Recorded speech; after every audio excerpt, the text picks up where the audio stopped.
We are back with a recap of the Cavaliers losing to the Sacramento Kings at home, a rare home loss for this Cavs season. Final score of 95 to 106. This was the first half of a back-to-back. They play the Thunder later on tonight. Donovan Mitchell was sat in this game for a lower right leg issue, so Caris LeVert got a spot in the starting five. I think this seems like a minor issue. I don't think he would be sitting in a must-win game or a playoff game or anything like that, so hopefully this issue is just something that they're kind of hoping that to not re-aggravate. No reason to try to push one of your best players, well, probably your best player if there's any chance of aggravating that injury and making it worse than it already is. So early on in the games, the Kings were getting themselves a lot of good looks from three early. Keegan Murray starting 4 for 4 from three-point land in the first quarter. Matthew Dellavedova landed on the Kings. I wasn't aware of that. Hello, Delly. The Kings end up scoring 31 in the first quarter, and the Cavs would be down 11 after that. Garland would spark a comeback in the second quarter with some really nice shooting. I believe it was 3 threes and a really nice assist to Cedi Osman. And the Cavs in general on both ends of the floor having a much better second quarter. And the game would be tied at 49 at halftime. Third quarter would be back and forth in the early goings, although the Cavs would be able to grab some momentum about midway through. Caris LeVert starting to heat up in the third quarter.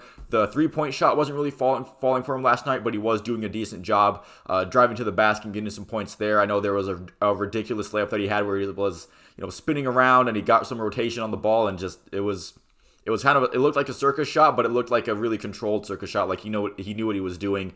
The Cavs with a 7-point lead left. With a 7-point lead with 2 minutes left in the third quarter, but the Kings would hit some threes, including Matthew Dellavedova's only points for the night, and the lead for the Cavs would dwindle down to 1 heading into the fourth quarter. And that 3-point shot was Dellavedova's only field goal attempt, so he was 1 for 1. I guess he was quitting while he was ahead.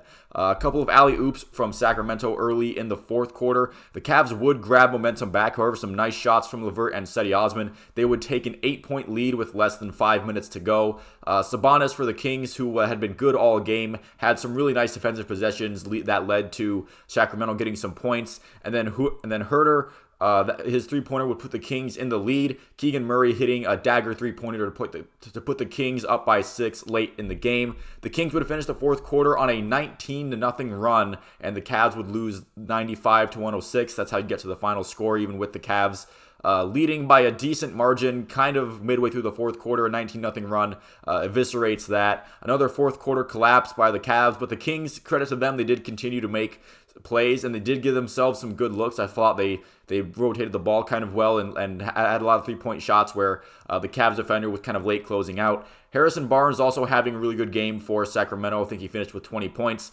And I do want to reiterate that Sabonis really was a presence in the paint, which is kind of a role reversal from what we usually see from Cavs games. Usually it's the Cavs bigs dominating that area, but Jarrett Allen did get himself into some foul trouble in the fourth quarter. The Kings also shot the ball very well, like I've alluded to before. They were 53% in general, 48% from three, which is tremendous, but they were 62% from the free throw line, which is a gross percentage, but they still didn't stop them from winning by double digits. Darius Garland was solid for most of this game, however, not really in the final stretch, although you could argue that no Cavalier was. But it is a little noticeable when Darius Garland becomes the guy with Donovan Mitchell out, and when the guy you're counting on for most of your offense starts not performing well in the fourth quarter and stuff like that, that gets more noticeable than maybe everyone else. Maybe it shouldn't be that way. Maybe it's not fair, but that's who they're going to be looking to in the fourth quarter when maybe things aren't going so well. They're going to look for Darius Garland if Donovan Mitchell is out to provide that sparking at those points, and that just didn't really happen in this game.